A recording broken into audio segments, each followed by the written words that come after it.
नमस्कार, मी मेघा। आज मी तुम्हाला मस्त असा गाजराचा हलवा करून दाखवते। रेसिपी आवडली तर लाईक शेअर नक्की करा आणि चॅनलवर नवीन असतील त्याने सबस्क्राईब करा। तर मी गाजराची सालं काढून घेतली। आज मस्त असा गाजराचा हलवा करायचा आहे। मस्त लाल चुटुक अशी गाजरं मिळालेली आहेत, तर ही आता मी किसून घेते। नाही तर मग तुकडे करून कुकरमध्ये टाकायचं आणि 2 शिट्ट्या करायच्या, तसंही पटकन होतं, पण मी किसून घेणार, तसा आवडतो। तर हे आता मी किसून घेते। हे बघू शकता, इथे गाजर मी किसून घेतला आहे। मस्त लाल चुटुक असा गाजर आहे आणि गोड पण आहे। तर आता मी काय करते, भांड्यामध्ये 1 चमचा तूप घालायचं आहे। थोडंसं अर्धा चमचा तूप घालणार आहे आणि त्याला मस्त छान परतून घेणार। जास्त तूप टाकायचं नाही, म्हणजे मग भाजायला वेळ लागतो। तर आता आपण भाजून घेऊया, परतून घेऊया। हे इथे मी अर्धा चमचा फक्त तूप टाकते, खाली लागू नये, चिटकू नये भाजेपर्यंत। तर आता ते गरम झालं का आपण त्याच्यामध्ये गाजर टाकूया। आता ह्याला मस्त अगदी परतत राहायचं आहे। गाजरामध्ये पाणी असतं, ते आटलं पाहिजे पाणी। असं मी सगळं परतून घेते।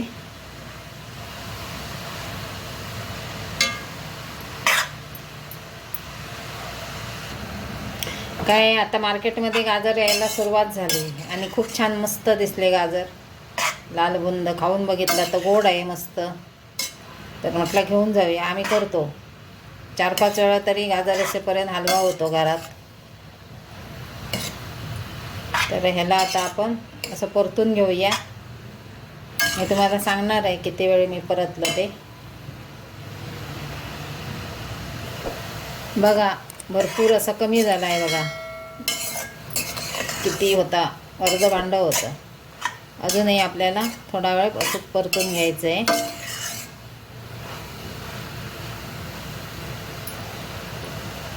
आता बऱ्यापैकी आपला गाजर आहे तो परतला गेला आहे। मी 1 चमचा अजून तूप टाकते आणि अजून 2-4 मिनटं परतून घेते।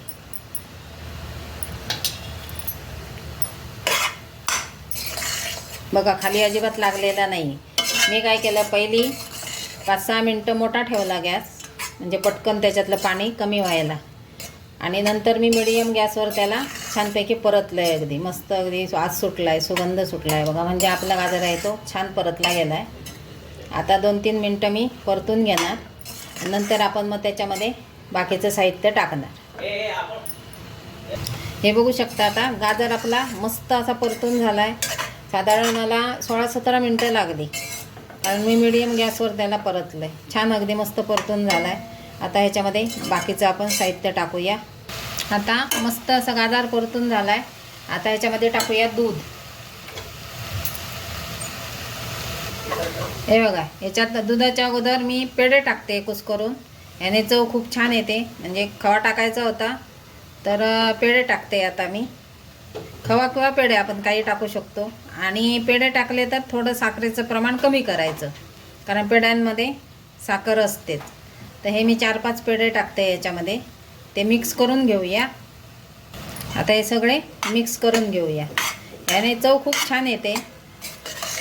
गाजर, दूध आणि खवा किंवा पेढा एवढं जरी टाकलं आणि साखर, तरी हलवा छान होतो। वेलची पूड टाकले, ड्रायफ्रूट्स असतील तर टाकायचे, नाही असले तरी नाही टाकले तरी चालतात, पण ह्या बाकीच्या गोष्टी पाहिजेत। आता ह्याच्यामध्ये आपल्याला दूध टाकायचं आहे।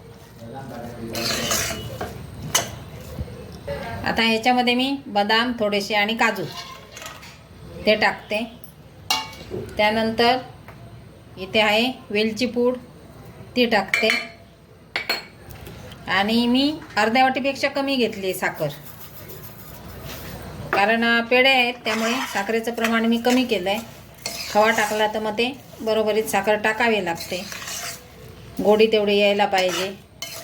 आता हे सगळं मिक्स करून घेते आणि साधारण 1 ग्लास दूध टाकते याच्यामध्ये, आणि छान उकळलं, छान अगदी तयार झालं का आपला गाजर हलवा तयार। आता याच्यामध्ये मी दूध टाकते, साईसकट दूध टाकते, साधारण 1 ग्लास एवढं दूध टाकलं आहे मी। याला आता मिक्स करूया। थोडंसं घट्ट झालं का आपला गाजर हलवा तयार। एकदम सुक्का करायची काही गरज नाही, थोडासा ओलसर असा पाहिजे, मग छान लागतो खायला। आणि ह्याच्यामध्ये आपल्याला टाकायचं आहे 1 चिमूट फक्त मीठ, कारण गोडामध्ये मीठ मी कायम टाकत असते, अगदी 1 चिमूटभर, जास्त नाही. हा बघा आपला मस्त गाजर हलवा तयार झाला आहे. आता एवढा हा मी गॅस आता बंद करते, कारण थंड झाल्यावर तो अजून घट्ट होणार आहे. असा गाजर हलवा नक्की करा. आवडला तर लाईक शेअर करा. चॅनलवर नवीन असते त्यांनी सबस्क्राईब करा. धन्यवाद.